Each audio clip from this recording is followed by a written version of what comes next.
Good day, Kakam.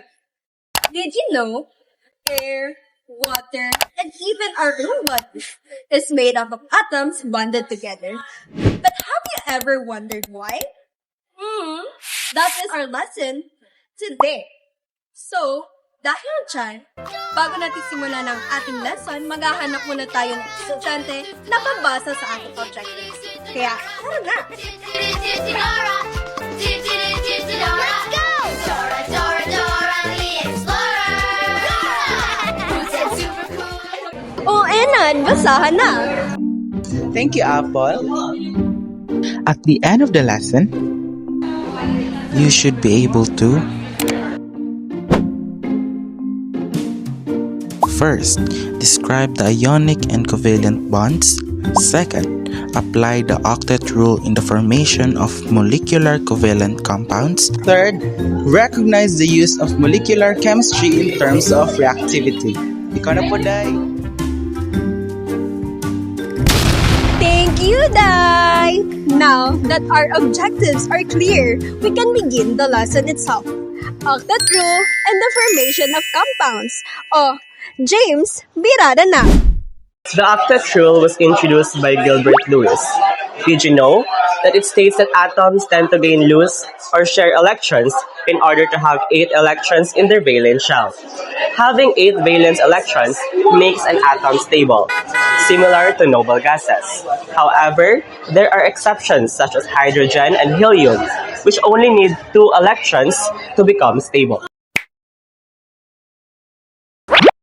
There are 2 main ways atoms satisfy the octet rule. First, by transferring electrons. Second, by sharing electrons.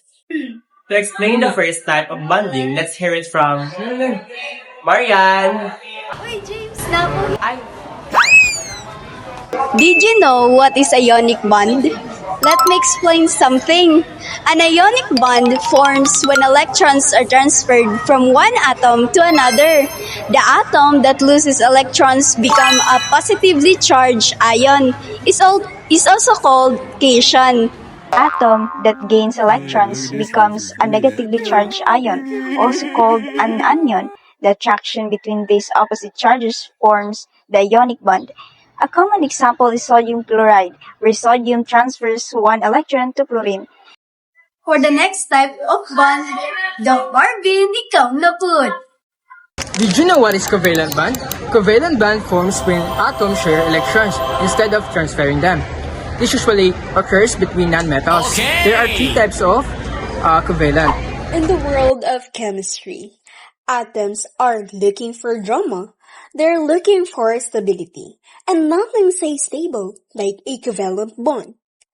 Atoms having covalent bonds share their electrons in order for them to fulfill their octet and be stable. There are 3 different types of covalent bond, depending on the number of electrons being shared. These are single bonds, which is 2 electrons being shared. Next is double bonds, which is 4 electrons being shared. And lastly is triple bonds, which is 6 electrons being shared. Single bonds. A single bond is when 2 electrons, one pair of electrons, are shared between 2 atoms. It is depicted by a single line between the 2 atoms. Although this form of bond is weaker and has a smaller density than a double bond and a triple bond, it is the most stable because it has a lower level of reactivity, meaning less vulnerability. Let's take hydrogen as an example. Hydrogen has 1 electron in its outermost shell and needs 1 more electron. When 2 hydrogen atoms come together, they share their electrons to form one bond pair known as the covalent bond. The single bond pair is represented by a single line between 2 atoms. A double bond is when 2 atoms share 2 pairs of electrons with each other. This type of bond is much stronger than a single bond, but less stable. This is due to its greater amount of reactivity compared to a single bond. Let's take oxygen as an example. Oxygen has 6 electrons in its outer shell and it needs 2 more electrons to become stable. So when 2 oxygen atoms come together to form a molecule, they share 2 pairs of electrons through a double covalent bond. This allows both oxygen atoms to achieve stability. The double covalent bond is represented by double lines.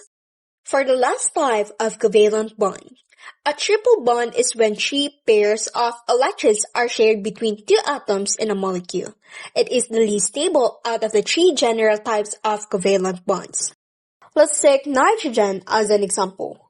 Nitrogen has 5 electrons in its outer shell and it needs 3 more electrons to become stable. So when 2 nitrogen comes together to form a molecule, they share 3 pairs of electrons through a triple covalent bond. The triple covalent bond is represented by 3 lines.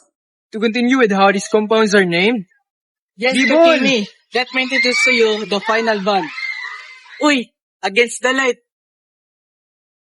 Ay, hindi to ang angle ko. Ayun! Okay, okay na. Binary molecular compounds are formed between 2 nonmetals in naming them. Number 1. The first element in the formula is given first using the element's full name. Number 2. The second element is named as if it were an onion. Number 3. Prefixes are used to denote the numbers of atoms present. If the first element exists as a single atom, the prefix mono is omitted. For example, CO is called carbon monoxide rather than monocarbon monoxide. You heard it, right? Hindi ito keme-keme lang. To give us an example, let's hear from Bernadette. Thank you, people. Here's some examples. CO is carbon monoxide, and 2-sulfan is the nitrogen pentoxide. These rules help us correctly write and identify molecular compounds. Nice topic, right? To conclude our discussion, let's give it back to our anchor. And there you have it, the Kami. Today, we discovered that atoms won because they aim for stability.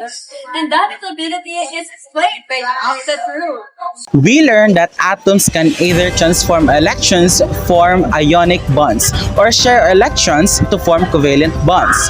Through quantum numbers and electronic configuration, we now understand how electrons are arranged and why atoms behave the way they do. From a simple grain of salt to a drop of water, everything around us is connected by these tiny particles working together. Chemistry is not about memorizing rules. It is about understanding how matter forms and why the world exists the way it does. Once again, I am Apple Jane Arola, your anchor, and this is All Chemics.